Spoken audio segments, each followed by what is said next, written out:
Babies, I'm Marie from Humblebee and Me, and today we are making some lovely and kind of deceptively simple cinnamon cocoa massage bars. This DIY was inspired by a Lush massage bar that I had the opportunity to try. It was a really lovely bar, firm, but as you kind of glided it over the skin, it would very quickly leave a nice coating of really workable oil that was just wonderful for massaging. I looked up the ingredients and saw that the base was pretty simple. It was mostly cocoa butter, shea butter, and jojoba oil. So the ingredients were simple enough. The challenge was in both balancing the ratios between those three ingredients and in getting the technique just right. Now, I've already taken care of the ratios, but you are going to have to take quite a lot of care to make sure that your technique is bang on to get the end product that we want. You need to make sure to bring the mixture to quite a thick trace before you pour it in the molds and then let it set up at room temperature. In my experiments as I was developing this formulation, I discovered that thin trace plus fridge chill equals an incredibly grainy bar,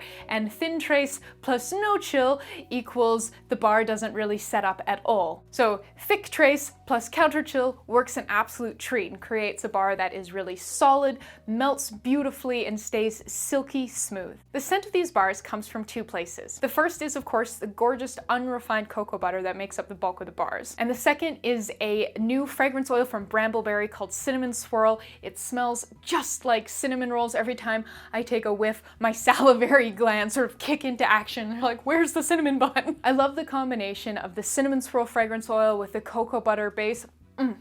It's great. As always, if you are looking for more information about this formulation, including substitutions, scaling, shelf life, where to buy ingredients, and a whole lot more, please make sure you are checking out the blog post linked in the description box below. But come on, let's go make some massage bars. We'll begin by combining the ingredients for our heated phase in a small heat-resistant glass measuring cup. You're going to need 37.375 grams unrefined cocoa butter, 10 grams refined shea butter, and 2.5 grams jojoba oil. To melt everything together, we're going to use a water bath. So this is a small saucepan with about 1 inch or 3 centimeters of water in the bottom of it. I'm going to put our measuring cup in it and then go put this on the stovetop over medium heat for about half an hour to melt everything through. Once the heated phase has melted, you can remove your water bath from the stove and then remove the measuring cup from the water bath. I'm just going to quickly dry that off. And so our next step is going to be cooling this in our ice bath. So in this bowl, I put about 1 inch of water in the bottom of it and then froze it and then added 1 inch of water on top of that. So it's liquid, so we have a nice ice bath here. I've got this scale here ready to weigh in our cool down phase, which is our fragrance oil once this is cooled down a bit. And I have our silicone mold ready here so that we can pour the bars as soon as they've reached trace. So this is a silicone mold that has little kind of half dome indentations in it. It's actually half of a 2-part mold for making spherical ice balls, but I really like using just a half of it for this sort of thing. For fragrance, we are using this gorgeous new fragrance oil from Brambleberry called Cinnamon Swirl. It smells absolutely incredible and pairs really nicely with the cocoa butter. So now we are ready to start cooling this mixture. So I did intentionally wait a couple minutes after removing the measuring cup from the water bath before transferring to the ice bath, just to reduce the amount of temperature shock to the glassware. So you can see I am constantly stirring this entire mixture, really making sure I'm scraping down to the bottom and kind of bouncing back and forth a little bit just to keep things from happening too quickly.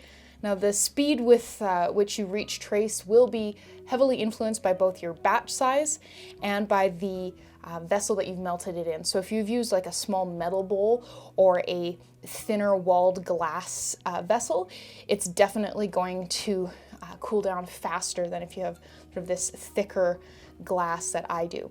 So I'm going to weigh in our cool down phase now.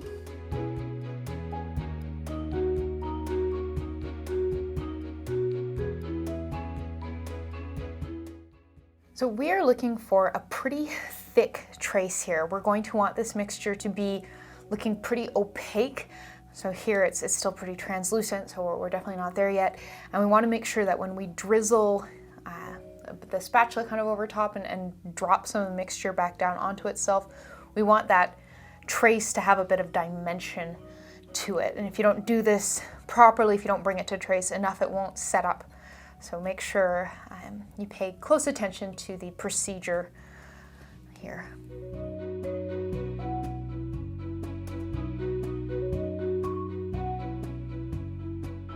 Okay, you can see that this is starting to get a little sort of opaque looking, so we are getting there, but it is still too thin. When I drizzle this over top, it just kind of disappears, so we need to keep going.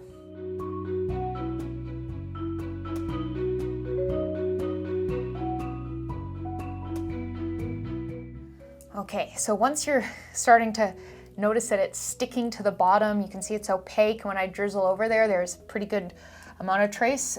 We're gonna quickly pour. Make sure you are drying off the outside of the measuring cup before you pour so you don't accidentally get any water in these. And yeah, if you're noticing that it's like thickening up along the bottom towards the end of the pour, you've probably chosen just the right time to pour. But now you're going to leave those at room temperature to set up.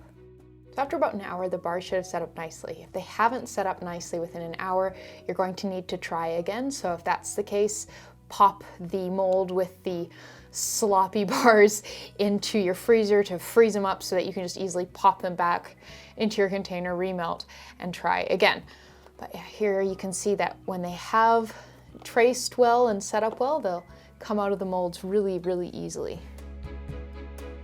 So these were obviously formulated to melt pretty close to body temperature, so if you handle them for an extended period of time, they're definitely going to start softening and melting. You can see as I kind of rub this around on my hand, you can see my palm is getting shiny. For a massage, I find what you're going to want to do is rub this on bare skin until the skin is, is quite oily, and then once you've got, enough sort of lubrication built up for your massage, you put the bar down and go to town on the massaging. But yeah, there we go. So we just made some gorgeous cinnamon cocoa massage bars. Thank you so much for watching. Please subscribe and please make sure you are reading the partner blog post for this DIY, which is linked in the description box below for a whole lot more information. Thank you so much for watching, and I'll see you next time.